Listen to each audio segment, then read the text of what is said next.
እንድናማታ ቀኝ እጃችን እናንሳ። በስመ አብ ወወልድ ወመንፈስ ቅዱስ አሐዱ አምላክ። ለቀዳማዊነቱ መነሻ ለዳህራዊነቱ መድረሻ የሌለው አባቶቻችን አምላክ ከባህሪ አባቱ ከባህሪ ሕይወቱ ከመንፈስ ቅዱስ ከሥጋ እናቱ ከእመቤታችን ከቅድስት ድንግል ማርያም ከነቢያት ከሐዋርያት ከጻድቃን ከሰማዕታት ከቅዱሳኑ ጋር ሁሉ ስሙ ለዘላለም የተመሰገነ ይሁን።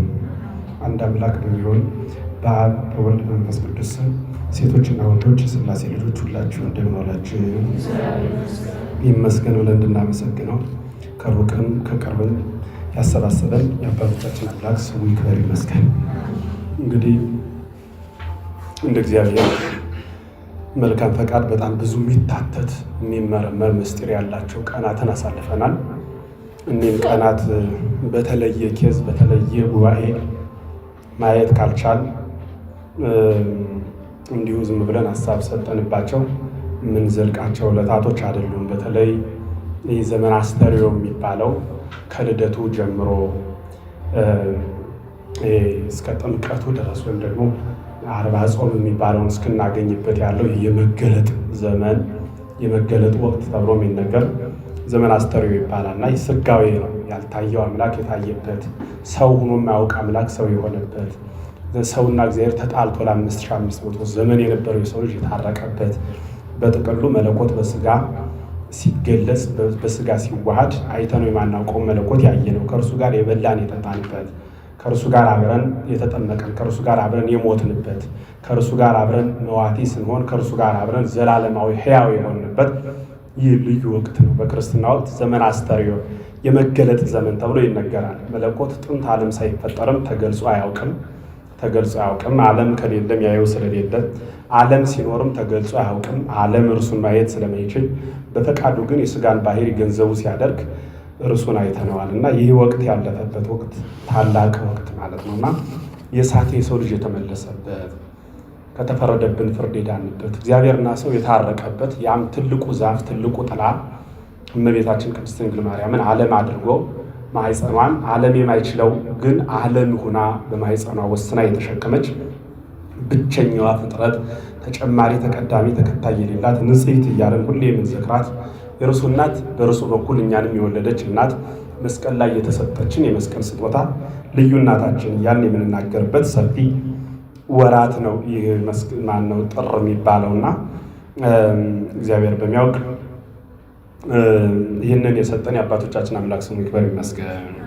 ስለዚህ ዛሬ ከባለፈው የቀጠለ ትምህርት የመላእክትን ግብራቸውን ወይም ደግሞ ግብረ መላእክት የሚባል አይተናል። ዛሬ ደግሞ ሁለተኛ ቀን እንግዲህ በእሑድ ዕለት የተፈጠረ 7 ፍጥረታት አለ ብለን ያን 7 ፍጥረታት እያየን መጠናል ማለት ነው።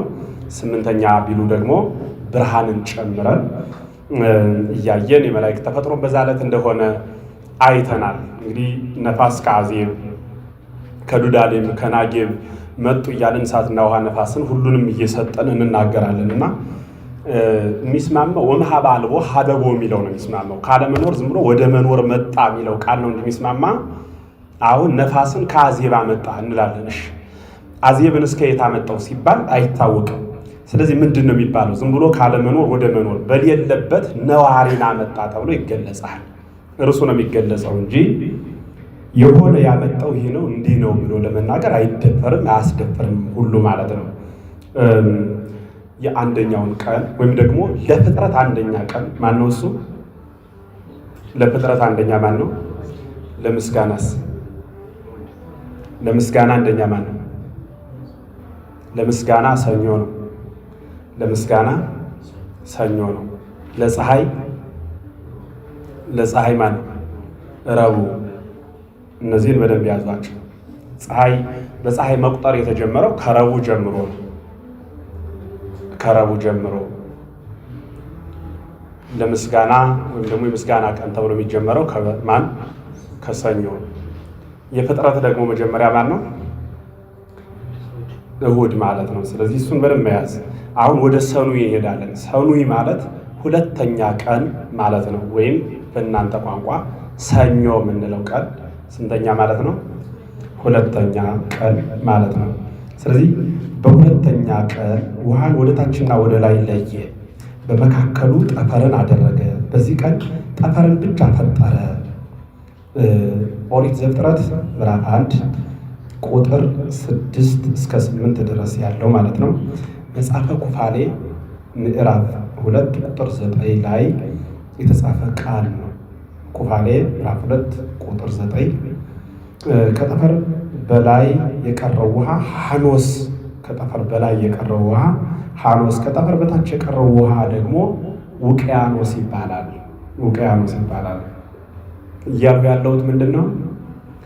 እዚህ ሰማያት 7 ናቸው። ሰማያት ስንት ናቸው? 7ቱ ሰማያት የሚባሉት በጣም በሰው አንደበት የማይገለጽ ከምድር የራቀ ርቀት አላቸው። ከዛኛው ሰማይ ከሚባለው ጀምሮ እስከዚህ ምድር ድረስ በውሃ መልታ ነበር ዓለም። በምን መልቶ ነበረ? በውሃ። ለስንት ቀን ነው የመላው ከተባለ ከእሑድ እስከ ሰኞ ባለው ሰዓት ብቻ ነው የመላው። ሰኞ ግን እግዚአብሔር ለይትጋባ ማይ ውስተ ምዕላድሁ፣ ውሃ በየቦታው ይሰብሰብ ብሎ ድምፅ እግዚአብሔር በተናገረ ጊዜ ይህንን የምታዩት ምናብ ወይም ደግሞ ህዋ ዝም ብሎ ቦዘን አደረገና ግማሹን ውሃ ወደ ታች ከምድር በታች አደረገና ምድርን በውሃ ላይ አስቀመጣት። ምድር ያለችው ውሃ ላይ የጸናችው። በሳይንስ ድንጋይ ውሃ ላይ ሳይሰጥ የሚቀመጣ እንዴት ነው? አይቀመጥም። በእግዚአብሔር ግን ይቻላል። በሳይንስ በዚህ በእኛ ሀሳብ ማይቻል፣ በእግዚአብሔር ግን በጣም ብዙ ነገር ተችሏል። አንዲት ሴት ልጅ ካላት ድንግል አይደለችም። ድንግል ከሆነች ደግሞ ልጅ የላት። ይህ እንደኛ ሀሳብ። እንደ እግዚአብሔር ግን እናቱ ልጅም አላት፣ ደግሞስ ድንግልም ናት። ስለዚህ የማይቻለውን እንዲችል አድርጎ ከፊሉን ውሃ ከምድር በታች ረገጠና ምድርን በላይ አስቀመጣት። ምድር እንደ መርከብ እንደ ጀልባ አስቀምጧታል። በዛ ጥናት የለውበትም እንጂ አንድ ጀልባ ውሃ ላይ እንዴት ሆኖ ይቀመጣል ቢባል ይኖረዋል ጥናት። ምን ሚል የሆነ ብረቱ እንደዚህ ዙሪያው የሆነ ይኖረዋል። እሱን እናንተ አጥኑት እስኪ ዝም ብላችሁ። ብረት ነው አይደል? ብረቱ ላይ ሰው ተጭኖ ምን ተጭኖ ብዙ ነገር ሆኖ ሳይሰጥም ይሄዳል።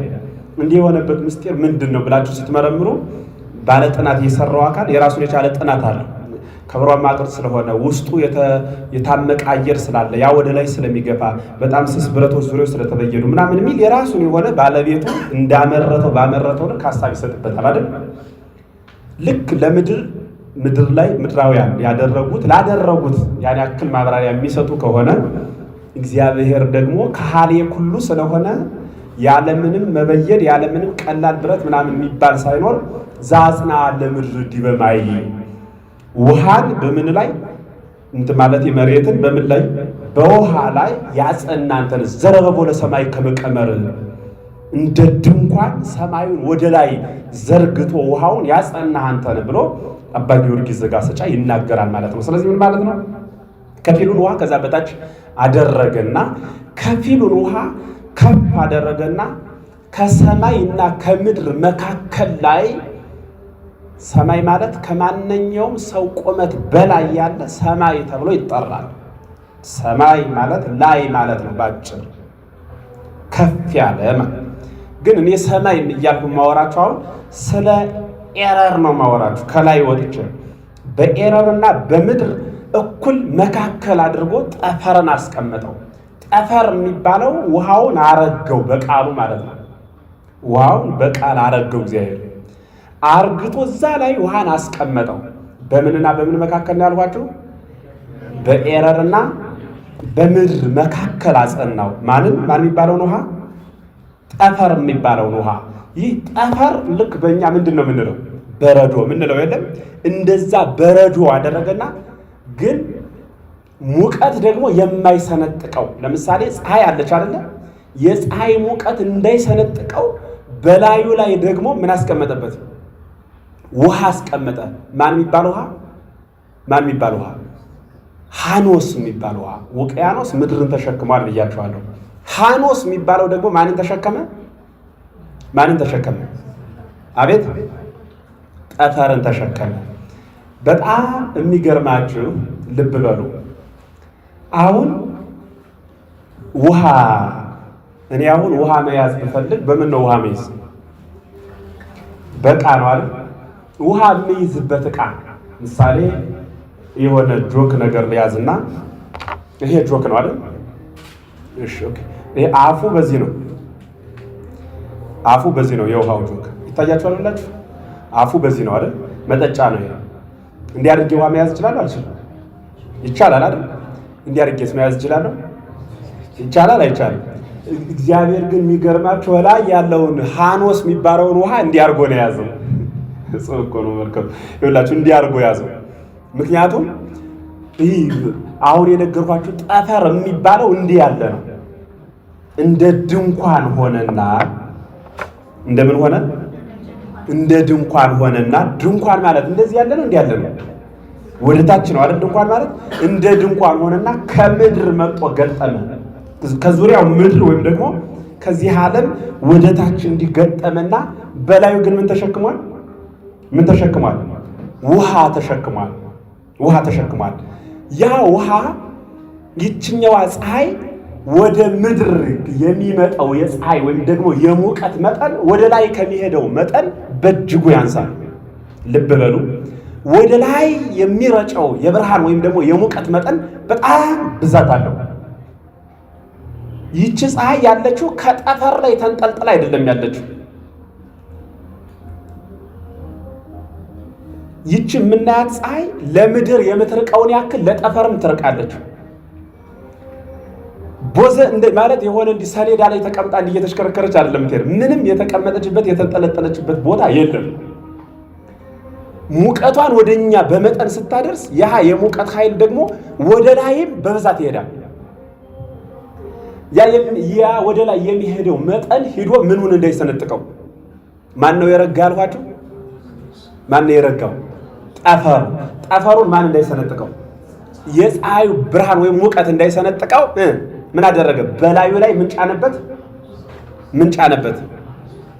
ሃኖስ የሚባል ውሃ ጫነበት ማለት ነው። ስለዚህ ይህ ድርጊት የተከናወነው መቼ ነው? መቼ ነው የተከናወነው? ሰኞ ማለት ነው። ሰኞ ወይም በዛሬው ትምህርታችን እሱን ነው ማለት ነው የምናየው። ስለዚህ እግዚአብሔር እንደዚህ አደረገና ለያብርሁ ከዋክብት ውስጥ ጠፈረ ሰማይ፣ በዚህ በሰማይ ጠፈር ላይ ሆነው ተንጠልጥለው የሆነ ማለት ተያይዘው ሳይሆን በሱ ስትሬት ላይ ሆነው ለምድር እንዲያበሩ ታዘዙ ማለት ነው። ስለዚህ በሁለተኛ ቀን ውሃን ወደ ታችና ወደ ላይ እኩል ከፈለው። ወደ ላይና ወደ ታች ውሃን ምን አለ? ከፈለው። ወደ ላይ ለየ፣ በመካከሉ ጠፈርን አደረገ። ልብ በሉ፣ መካከል ማለት መሀለኛ ማለት ነው አይደል? በመካከሉ ምንን አደረገ?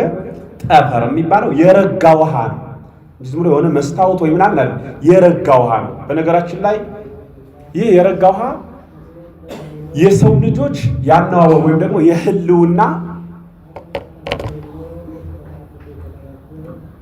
የሰው ሞተ የሚባለው መጀመሪያ እዚህ አይደለም የሚሞተው። ሰው ከዚህ ዓለም ከመኖር ወደ አለመኖር ሲለወጥ ነዋሪ የነበረው የሰው ልጅ አለመኖርን ገንዘብ የሚያደርገው መጀመሪያ እዛ ነው የሚፋቀው። ልብ በሉ። አሁን መስታወት እዚህ ላይ ትልቅ መስታወት ቢኖር እንዲሁኝ ሳይው መስታወቱ ላይ አለው የለውም? እኔ አቤት አለው አይደል? መስታወቱ ላይ ጥሩ። እኔ ስከላ ነው መስታወቱ የሚከላው?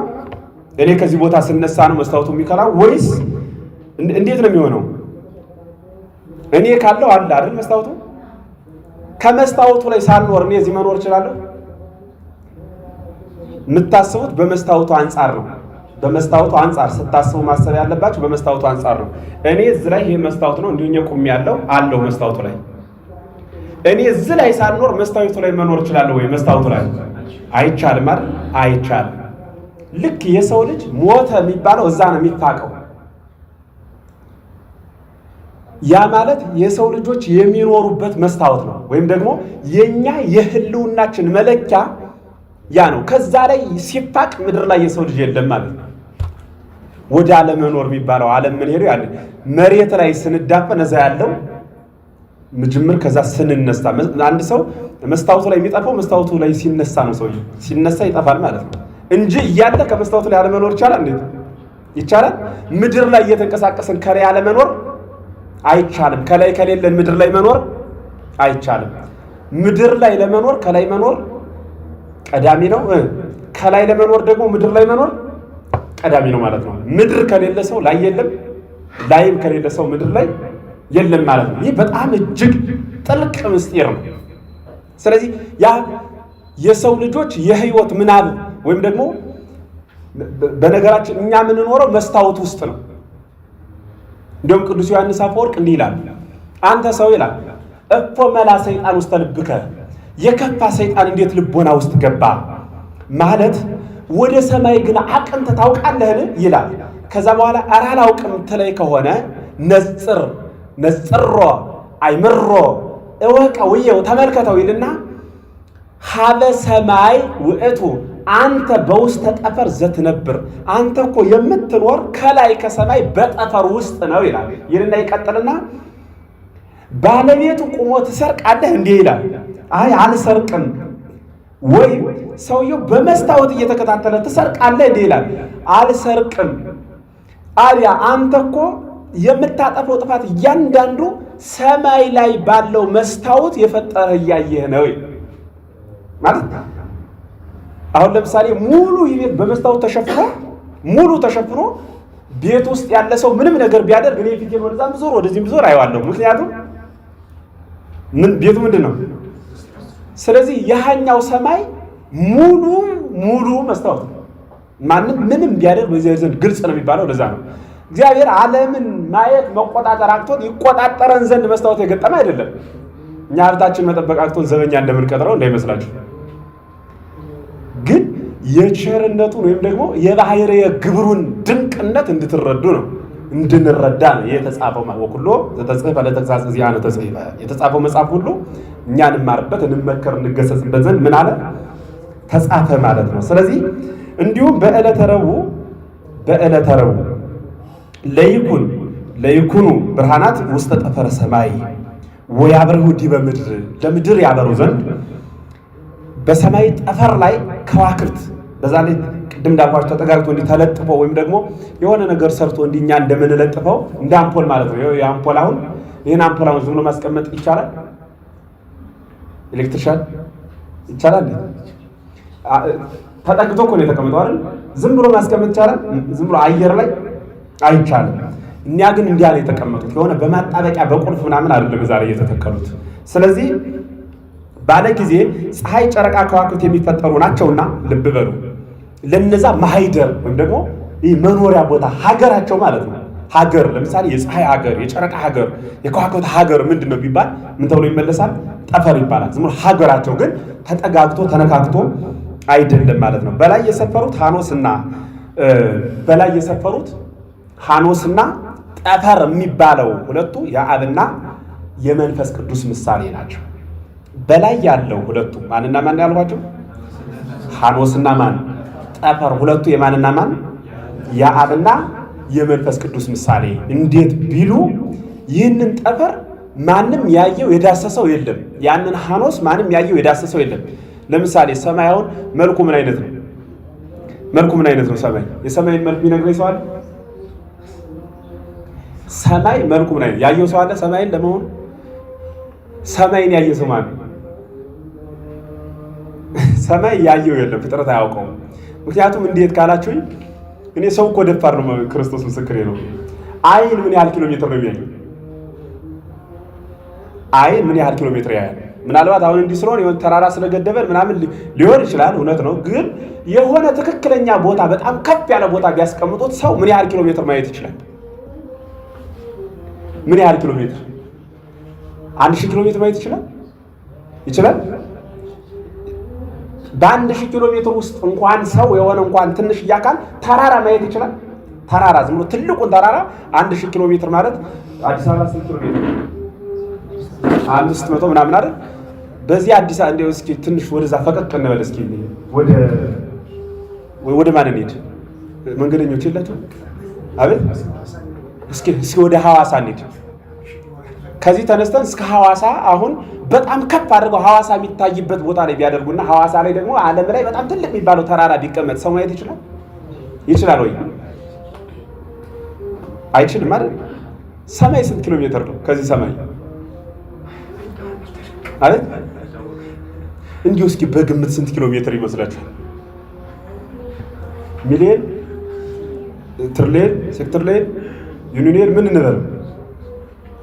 ምን ብለን እንጥራ? አቤት ምንም አትለው እንዴ እናንተ? ምንም ነው አይደለም ይገርም። አሪያ ያን አሁን እዝሬ ቁጭ ብሎ እንደዚህ ያለ ነው ብሎ መናገር ይችላል እንዴ?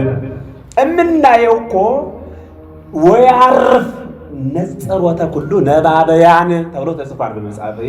እግዚአብሔር አይናችን ወልቆ እንዳይወድቅ የሚያርፍበት ዝም ብሎ እንደ ማረፊያ አጥብቆ ነጽቶ አይናችን ማረፊያ አጥቶ እንዳይመለስ፣ አጥብቆ ጠቁሮ አይናችን ደብዝዞ ምድርን በጨለማ እንዳትዋጥ፣ አጥብቆ ደም መስሎ ደግሞ ለይታ ደስ እንዳይል። ይሄ በቃ በጥቅሉ ላይን ሰማይ ማለት ማይደረ አይን ማለት ነው። የአይን ማረፊያ ማለት ነው። አይን የሚያርፍበት አንቺ እኮ የአይኔ ማረፊያ ነሽ፣ አንተ እኮ የአይኔ ማረፊያ እንላለን አይደል? የምንወዳቸውን ሰዎች እንዲህ እንላለን። ስለዚህ ሰማይ የሚባለው የሰው ልጅ የሚያርፍበት ማረፊያ ማለት ነው። ማረፊያ ሰማዩን ራሱን አይደለም። አይናችን እኮ ትንሽ ሂዶ ማየቱን አቁሟል። በነገራችን ላይ ስንት ኪሎ ሜትር ላይ እንዳቆመ እግዚአብሔር ይወቀው። እስካቆመበት ድረስ ሂዶ የሚለካው ስለሌለ ማለት ነው። ከዛ በላይ ግን ሰማይ የሚባል አለ። ከዛ ለአይን ብሩህ የሚስማማ አድርጎ እግዚአብሔር ዝም ብሎ በፈቃዱ ነው ያስቀመጠው። ማንን ያስቀመጠው? ሰማይ የሚባለው። ስለዚህ በአይናችን አላየነው፣ በእጃችን አልዳሰስነው። ጠፈርና ሐኖስ በአይን እንዳልታዩ በእጅ እንዳልተዳሰሱ አብና መንፈስ ቅዱስም በአይን አልታዩም በእጅ ምን አላሉ? አልተዳሰሱም። ከምድር በታች ያለውን ማን አለው? ማን ያለ ነው ያልኳችሁ? ውቅያኖስ። ውቅያኖስ የወልድ ምሳሌ። ወልድ በፈቃደ አቡሁ ወረደ ወልድ፣ በፈቃደ አቡሁ መንፈስ ቅዱስ፣ በመንፈስ ቅዱስ እና በአብ ፈቃድ አዳምን ያድን ዘንድ ከሰማይ ሰማያት ወርዶ ከድንግል ማርያም ተወልዶ እርሱን ይሄኛውን ሐኖስ የሚባለውን እንደጠጣ ነው፣ በእርሱም እንደዳሰስ ነው፣ እንደነጻንበት፣ እንደተጣጠምንበት፣ እንደረካንበት ሁሉ በወልድ በኢየሱስ ክርስቶስ ደግሞ ምን ሆነናል? ስጋውን በልተናል፣ ደሙን እንደ ውሃው ጠጥተናል፣ በክርስቶስ ነጽተናል ከኃጢአታችን። በዚህኛው ውሃ ከስጋ እድፍ እንደምንነጻ በዚያኛው ክርስቶስ ደግሞ ከምን ከኃጢአት ምን ብለናል? ነጽተናል። ስለዚህ ይሄኛው የማን ምሳሌ? የወልድ። ያኛው ደግሞ የማን የማን? የአብና የመንፈስ ቅዱስ ምሳሌ ሆኖ ይነገራል። ውቅያኖስ ለሰው ልጆች እንደታየና እንደተዳሰሰ ወልድ ክርስቶስም እንዲሁ ነው ማለት ነው። ስለዚህ አሁን ፍጥረታት ቅድም 7 ነበሩ። ስንት ይሆናሉ ማለት ነው? ስንት ይሆናሉ? እሑድ ቀን 7 ነበር የተፈጠሩት ያሉ። አሁን ዛሬ ሰኞ ስንት ነው የጨመርነ? 1 ብቻ ነው። መለየትና ያን ባለበት ይህን ባለበት ማጽናት ስለሆነ የሰኞ ቀን ፍጥረት ማን ይባላል ማለት ነው? ማን ይባላል? ጠፈር ብቻ በሉ እስኪ ሁላችሁ። ጠፈር ብቻ ተፈጠረ። ወደ ሌላ ቀን ስነ ፍጥረት እንግባ። 3ኛ ቀን ማክሰኞ ወይም ደግሞ ሰሉስ የሚባለው ቀን 3ኛ የፍጥረት ቀን። ሰሉስ ማለት ሰለሰ 3 አደረገ ከሚለው የግዕዝ ግስ የተገኘ ነው ማለት ነው። ሰሉስ ማለት ሰለሰ ከሚለው የግዕዝ ግስ የተገኘ ሲሆን ትርጉሙም 3ኛ ማለት ነው። ሶስተኝነት ለምንድን ነው? ወይም ሶስተኝነቱ ለምንድን ነው ቢባል ለምንድን ነው? ለፍጥረት 3ኛ ነው ማለት ነው። ሰኞን ለፍጥረት ስንተኛ ነው ያልነው? 2ኛ። ስለዚህ እኛው ለፍጥረት ስንተኛ ይባላል? 3ኛ ቀን ማክሰኞ ሰሉስ። በቃሉ በማዘዝ 3 ፍጥረታትን ፈጠረ። በምኑ በማዘዝ? መቼ? ማክሰኞ። ስንት ፍጥረታት? እግዚአብሔር ቡቃዮችን ፍጥረታት ሲፈጥር በአበባ በፍሬ ማለትም አበባ ፍሬ እንደያዙ ነው የፈጠራቸው እንጂ በቡቃያነት አይደለም። ከምድርም ሲገኙ የቡቃያ ፍጥረታት ተፈጥሯቸው ከአራቱ ባህርያተ ሥጋ ከመሬት ከነፋስ ከእሳትና ከውሃ በባህሪያቸው 3 ተግባር አላቸው የተፈጠሩ እንደዛ ነው። በባህሪያቸው ደግሞ ስንት ተግባር አላቸው? 3 ተግባር አላቸው። እንግዲህ በዕለተ ሰሉስ ምንድነው የተፈጠረ ነው ያልኳችሁ? ስንት ፍጥረት ነው የተፈጠረ? 3 ፍጥረት። ሲፈጥራቸው እስከምናቸው ነው የፈጠራቸው? እስከ ቡቃያ ማለት ነው። ልብ በሉ። አሁን በዚህ በዓለሙ ቋንቋ እንየው ካልን አንድ ነገር ያለ ዘር ፍሬ ያፈራል አያፈራል? ሴት ያለ ወንድ ትወልዳለች? ወንድስ ያለ ሴት ይወልዳል? አይወልድም አይደል? በጣም ጥሩ። ጤፍ ሳይዘሩ ጤፍ ማጨድ ይቻላል? አይቻልም አይደል? በሳይንስም አይቻልም፣ በዓለም ደረጃም አይቻልም አይደል?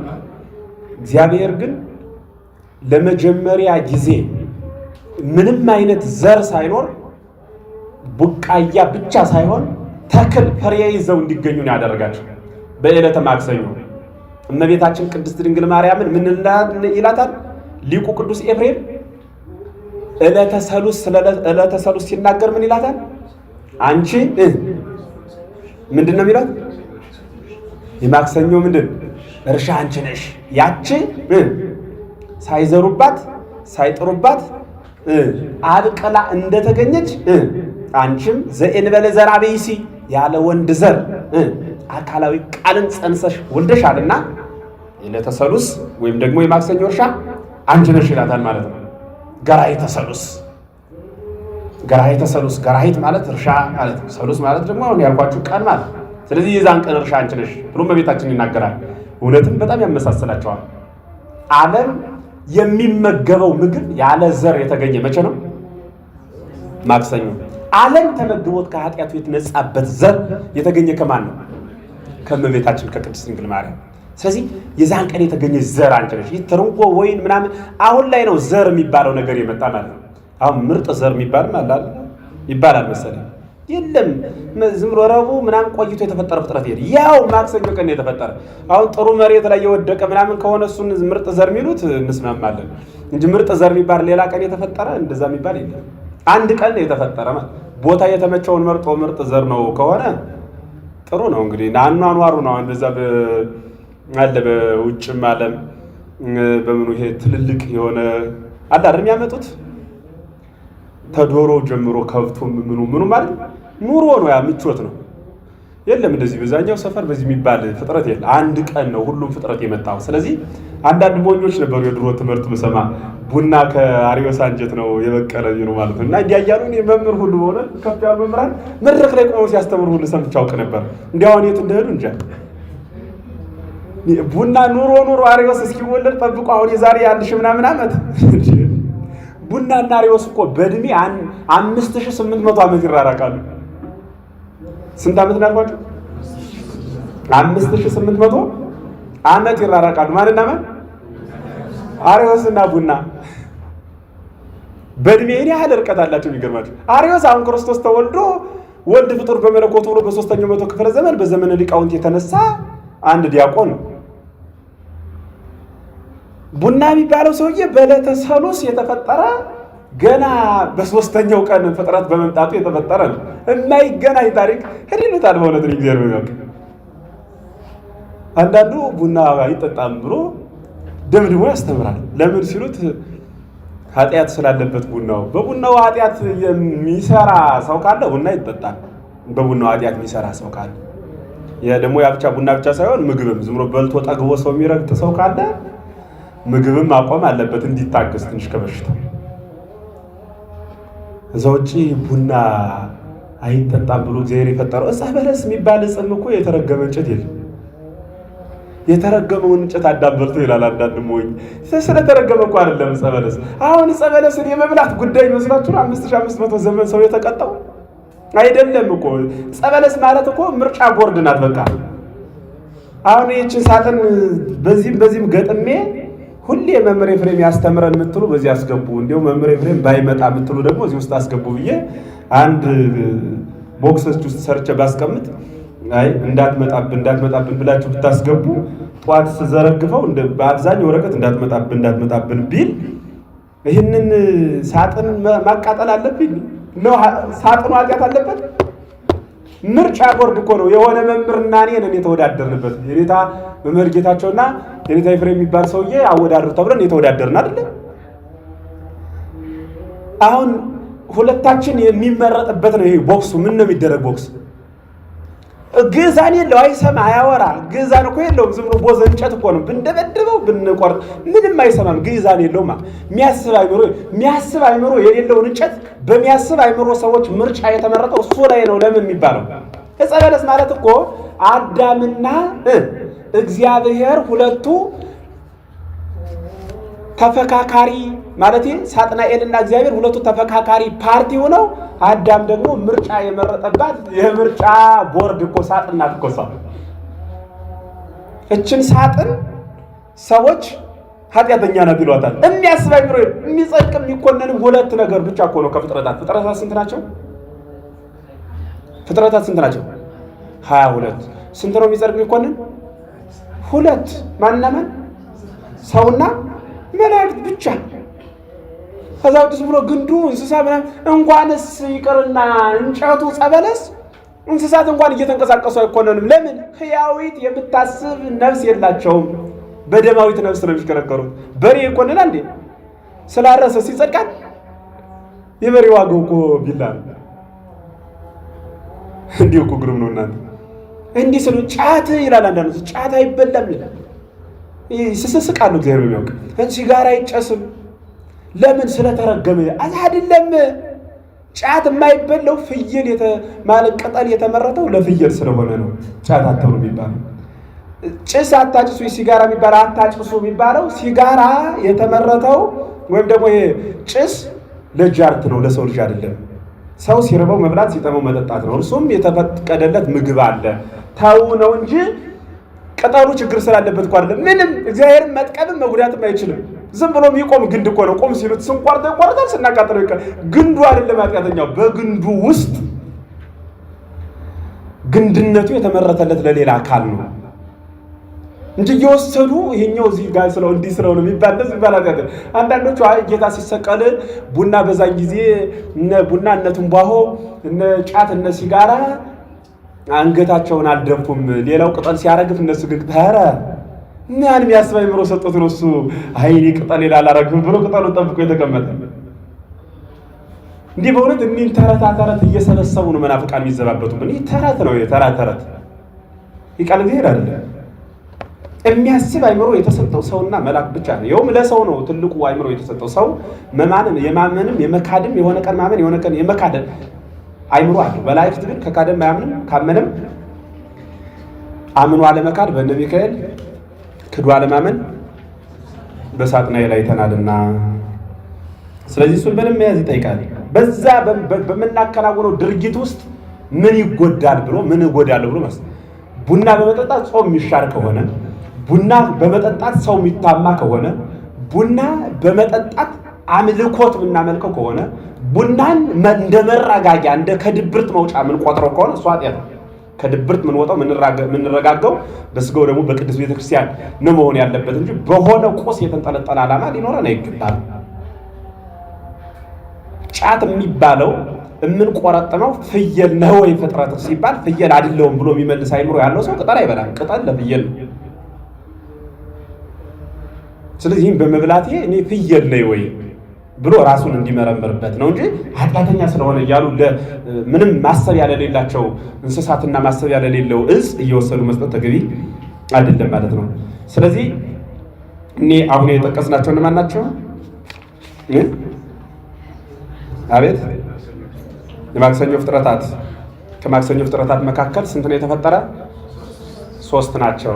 እነርሱም አትክልት፣ አዝዕርትና እጽዋት በመባል አዝዕርት ማለት በእጃችን የምንዘራቸው፣ አትክልት ማለት በጥፍር የሚለቀሙ የሚያፈሩ ፍሬዎች፣ እጽዋት ማለት በምሳር የሚቆረጡ ትልልቅ ዛፎች ተብለው በዚህ ይመደባሉ። እነርሱም መደባቸው ወይም አገልግሎታቸው ምግብ መውሰድ፣ ራሳቸው ምግብ ይወስዳሉ ከአፈርነት ማለት ነው። መርዘም በጣም ይረዝማሉ። መስፋትና መወፈር ይሰፋሉ ይወፍሩማል። እነዚህ በቀይ ፍጥረታት በቁጥር መምህራን በ3 መደብ ይመድቧቸዋል። የሳርና የእህል ዘር አይነቶች፣ የሳርና የእህል ዘር አይነቶች፣ የአትክልት አይነት ወይም አይነቶች፣ የሌሎች ዛፍና እንጨት አይነት ብለው ማለት ነው። እንጨት አይነት እና ሌሎች ዛፎች ትልልቆች ዛፎች ማለት ነው። በፍሬ አሰጣታቸው ደግሞ ይመደባሉ። በፍሬ አሰጣታቸው በስር የሚያፈሩ አሉ፣ በስራቸው የሚያፈሩ አሉ፣ በጎናቸው የሚያፈሩ አሉ፣ በአጽቃቸው የሚያፈሩ አሉ። ይህን መምህራን ምን ይላሉ? በስራቸው የሚያፈሩት የባሕታውያን ምሳሌ ይላል። በስር የሚያፈራ ማን ነው? ድንች በሉ፣ ካሮት፣ ሌላም አቤት። በስር የሚያፈራ ማለት ተጎትቶ ብቻ የሚገኝ ማለት ነው። መሬት ተቆፍሮ የሚገኙ እኒኒ ምን ይባላሉ? በስራቸው የሚያፈሩ እኒህ የባሕታውያን ምሳሌ ናቸው ይላል። ባሕታዊ የቱንም ያክል ጽድቅ ቢሰራ ሰማያት ቢገለጹለት የፈለገውን ነገር ቢያደርግ እዩኝ ብሎ በአደባባይ አይወጣም። እንደ ዘመኑ ባሕታውያን የዘመኑ ባሕታውያን እኛ የበረሃው መናኝ ብዙ ነው የሚሉት መዝሙር ሁሉም ይዘመርላቸዋሉ። የሚገርማችሁ መምህራንን ለማስገደል በጀት የሚከፍል የበረሃው መናኝ የሚባል ሰው አለ። መምህር ገደር ወደ መቃብር ሻኙልኝ በጀት የሚከፍል ማለት ነው።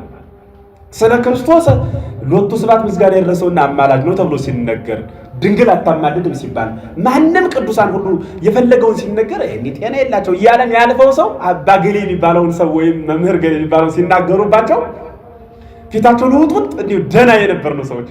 እኔ በሚገርማቸው አንድ መድረክ ላይ እንዲሁ ቅርብ ቤተሰብ የሆነ ሰው ማለት ነው እንግዲህ መምህር አንተና እኔ በሰማይ ነው እንገናኛለን። መድረክ ላይ ሳስተምር ስወርድ ተከትሎ እና እዛ ቦታ ነው ወዶ የሚኖር አንዴው ከዳሚ ሆኖ ገብቶ ማለት ነው።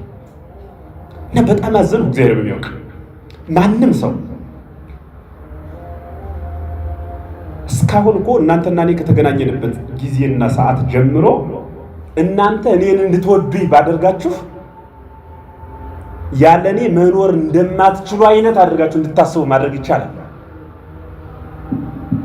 ይህ ግን የመምህርነት መገለጫ ወይም ከጴጥሮስ ከጳውሎስ ያገኘነው ስርዓት አይደለም። እኔን ስታጡኝ ክርስቶስን ስላሳየኋችሁ የማታጡትን ክርስቶስ ይዛችሁ እንድትኖሩ የመምህር ግብሩ ያለው። መምህር ማለት ከርሱ አሳልፎ ክርስቶስን የሚያሳይ ማለት ነው። እኔ ጀልባ ነኝ። ተሳፈሩና ከምትፈልጉት ስትደርሱ ትወርዳላችሁ። ጀልባ መኖሪያ ቤት አይደለም፣ አይኖርበትም። ከፈለግነው ቦታ ስንደርስ እንወርዳለን። እንደ መኪና እኔ ታክሲ ነኝ። ከምትፈልጉት እስከምትፈልጉት ቦታ ስትደርሱ ትወርዳላችሁ። እኔ ላይ ሆናችሁ ክርስቶስን ነው ማሳያችሁ እንጂ ቤት ሁኜ ኑ ከኔ ላይ ኑሩ ብሎ ፍትፍት እየተፈተፈተልኝ እየበላው እያጣመሙ ታሪክ እየነገርሁ ለእኔ ዘምሩልኝ እያሉ ጠላቶቼ በዙ እያሉ የራሴን ርዕስ አድርጌ እያስቀመጡ እሱ መምህርነት አይደለም። አስመላኪዎች ናቸው። ራሳቸውን ማለት ነው ራሳቸው በጣዖትነት የቆጠሩ በየትኛው የበህቱና በየትኛው የአባትነት ታሪክ ነው እግዚአብሔር በሚያውቅ በየትኛው የመጽሐፍ ቅዱስ ክፍል ነው ዓለም በሱ ምክንያት እየተበጠበጠ አሁንም ሰዎችን እያደራጀ የቀጠለ ማን ነው? የባሕታውያን መጀመሪያ እያልን የምንጠቅሳቸው አባቶቻችን እነ ጦንስ ናቸው፣ እነ መቃርስ ናቸው። እንዲህ ሊያደርጉኝ ነው፣ እንዲህ አይነት በደል ሊያደርሱብኝ ነው፣ ኑ ቁሙልኝ እያሉ ሰብስበው እንዴት ከአንድ ቦታ ወደ አንድ ቦታ እየተሰደዱ ደግሞ እንዲያው ነው ቅዱስ እንኳን ሆነው ቅዱሳን ከዓለም ወደ አንተ ይሰደዳሉ፣ እኛ ግን ከአንተ ወደ ዓለም እየተሰደድን አለን እያሉ ማለት ነው። ጸልዬ ነበር። ልብ በሉ። ከእርሱ ጋር እየተሰደዱ አብረው በበረሃ ቅዱሳን የሚሰደዱት ከማን ወደ ማን ነው አሉ? ከዓለም ወደ አንተ ነበር የሚሰደዱ፣ እኛ ግን ከአንተ ወደ ዓለም እንሰደዳለን ማለት ዓለምን እየመሰልን አንተን እየተውነ ጻድቃን ሆነው እንዲህ ነው የኖሩት ማለት ነው። እንዲህ ክብራቸው ከሚገለጽ የጓደኛቸው ክብር ቢገለጽ ይቻላል። መጽሐፍ ቅዱስ በተገለጸ ቁጥር ማለት ራሱን በምድር ጻድቅ ያደረገ ኃጥ ነኝ ነበር የሚሉት። ኃጥ ምንም የሌለኝ ርኩስ እንዲህ እያሉ ነበር ያሳለፉት። ዛሬ ፀሐይ እየተባሉ የሚዘምርላቸው ማለት አላስቀምጠን አሉ፣ አላሰራን አሉ ሲሏቸው ኧረ አባታችን በቀር እርሶማ ምን ያድርጉ ምን ይላል። በዚህ ልክ ነው ወይ? ይህ አይደለም። የክርስትና መለኪያ የህይወታችን ምንጭም አይደለም። የህይወታችን ምንጭ አይደለም። እኒህ በምናቸው የጥንታውያን ባሕታዊ በምናቸው ነው ያልኳቸው? በስራቸው ማለት ድንች ትልልቅ ድንች ይዟል ተብሎ ይነገርለታል። አቤት የድንች ፍሬው ሲባል አይታችሁ ታውቃላችሁ? ከወጣ በኋላ እኮ ነው ከተቆረጠ በኋላ አይደል የድንቹ ፍሬ የሚታወቀው። ድንቹ ነዋሪነቱን አጣው ማለት ሕያውነቱ ጠፍቶበት ምን መሆን ሲጀምር ሲቆረጥ ያኔ ፍሬው ይታያል። ባሕታውያን ነዋሪነታቸውን አጣው ወደ አለመኖር ሲሄዱ ነው በሞት ሲቆረጡ ፍሬያቸው ይታያል። በመጽሐፍ የጻፉት ለረዳቸው ለደቀ መዝሙሩ የተናገሩት ይታያል አይደል? እስከዛ ግን አይታይም።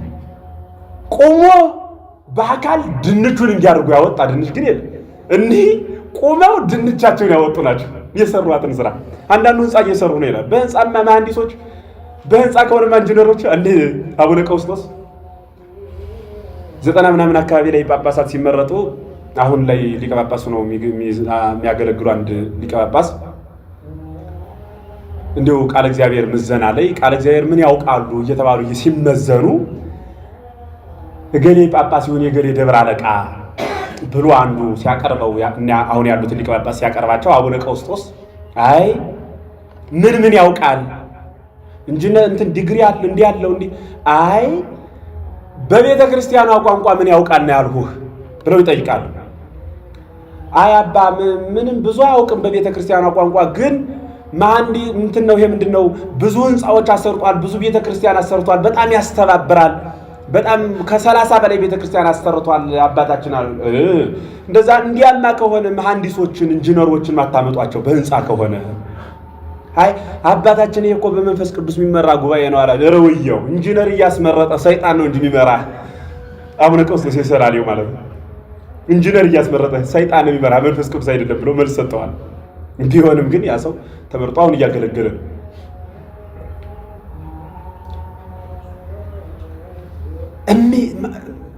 ምን ብለን እንናገር? እግዚአብሔር በሚያውቅ ማለት ነው።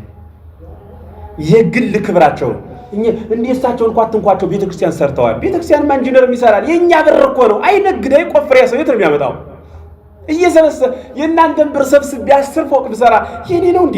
የእናንተ የላበት ውጤት እኮ ነው። ህዝቡ ነው የሰራው ብሎ ለህዝቡ ነው የሚነገርለት። አባታችን እንደዚህ ሰርቶ ምናምን ምሳውን አውሮፓ ቁርሱን ኢትዮጵያ ከበላ ቅዱሳን በከክ ያቆዩትን ሀገር በኬክ ልደቱን ካከበረ ከተቀናጣበት ያ ግለሰብ ከዛ ውጭ ምን የሚያደርገው ነው? ብሩን ምን ይሰራዋል? ህንፃ እየደረደረ አባታችን ይህን ሰራ ይባል እንጂ ያኮ መሰብሰቢያ።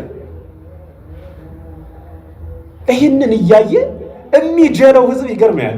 እንዴት ለማን እንንገረው? መድረክ ላይ በደንብ እንግባባለን፣ ታች ስንወርድ እንለያያለን። ሁሉም የየራሱን ዓላማ እንዴት እኔ እኮ እንዲህ ማለት አልነበረበትም ይላል። ደግሞ አስተያየት ይሰጣል። ደግሞ እንደዚህ ማድረግ በእርግጥ የኢትዮጵያ ህዝብ በዛ የተሰርተው ቢሰጡ ትንሽ ቅቤ ቢያደርግበት የሚል ህዝብ ነው ያለን። አስተያየት ለመስጠት ቢያዝሉት ምን ሆነው ግን የሚያንዘላዝለው ብሎ ደግሞ ጨርሰን በጆን እያንሸከመው ማለት አስተያየት ለመስጠት አንደኛ ነን እኛ ማለት ትንሽ እንዴት በቃ ትንሽ ምን አበው ምን ይላሉ እንዴ ሰውን ግን እግዚአብሔር ለምን ነው አረብ ቀን የፈጠረው እንዴ በፍጥረታት መጨረሻ ያደረገውና ቀድሞ ቢፈጥረው ኑሮ ቀሪውን ፍጥረት አብሬ ያፋጠርሁት ይል ነበር። እኔ ነኝ ያፋጠርሁት ይል ነበር። ስለዚህ መጨረሻ ላይ ፈጠረው ይላሉ። አሁን እኛ እሑድ ብንፈጠር ኑረን በእውነት ይሄንን ዘንባባ የሚባለው ዛፍ እኮ ጌታ ጋር ተነጋግረን የኔ ቁመቱ እንዲረዝም ያደረኩት ይል ነበር። በእውነት ደግነቱ እግዚአብሔር አውቆ መጨረሻ ላይ ፈጠረውና በስር የሚያፈሩ ያድርገን የአባቶቻችን አምላክ።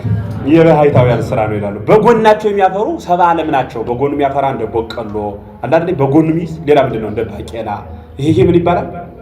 በጎኑ የሚይዘው 70 ዓለም ማለት እናንተና እኔ ማለት ነው። በዚህ በዓለም የምንኖረው ሰዎች በጎን የተወሰነ ትንሽ ስራችንም እንዲገለጽ ምንፈልግ ደግሞ አጥቆ እንዳይገለጽ በጎን የምናፈራው ተብሎ ይነገርልናል ማለት ነው። እና በጎን ለመፍራት ያውቃል እግዚአብሔር። በጎን ያፈራነው ናዲያ ከላይ ያወጣ ነው ወፍ ይበላዋል። በእውነት ከላይ ሲወጣ በቆሎ ከላይ ሲወጣ ወፍ ይጨረጭረዋልና ከወፍ ይሰውራል።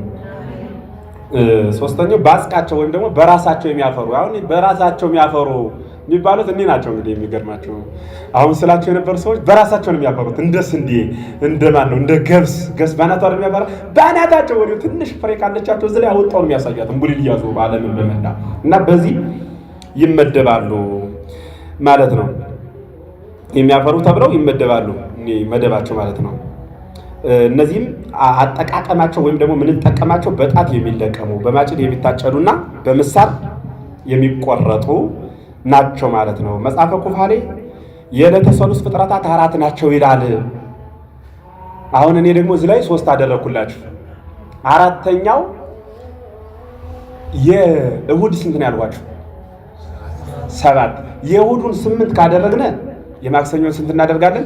3 እናደርጋለን። የእሑዱን 7 ካደረግነ የማክሰኞን 4 እናደርጋለን። ማንን ጨምረን? ዕፀ ገነት በገነት ያሉትን እጽዋት ጨምረን። የገነት እጽዋት ልዩ ናቸው ከዚህ ዓለም እጽዋት ተብሎ ይነገራል። ወይም ደግሞ እዚህ ምድር ላይ ካለው እጽዋት የተለዩ ስለሆኑ ስንተኛ ይባላል? 4ኛ። ያንን አብረን ጨምረን እጽዋት ነው ብለን ከቆጠርነ ደግሞ የእሑድን 8 እናደርጋለን። ምክንያቱም ስንት እንዲመላልን ነው? 22 እንዲመላ ስለሆነ ማለት ነው። እንግዲህ የማክሰኞ ፍጥረታት የፍጥረታት ድምር እነዚህን 3 ወገን የማክሰኞ ፍጥረታት ሲደምሩ 12 ይሆናሉ ማለት ነው። የማክሰኞ ፍጥረት ከብዙ በጥቂቱ ከሙሉ በከፊሉ ይህ ነው ማለት ነው። ይህ ነው። ከዛ 4ኛ ቀን ማነው እሱ? ረቡዕ ማለት ነው። አለን ሰዓት የለንም። ስለዚህ ረቡዕ ላይ እንተው አይደል? ዛሬም ጾም ስለሆነ ዛሬው ጾሙ ላይ እንተው አይሻልም? ደህና ደሩ።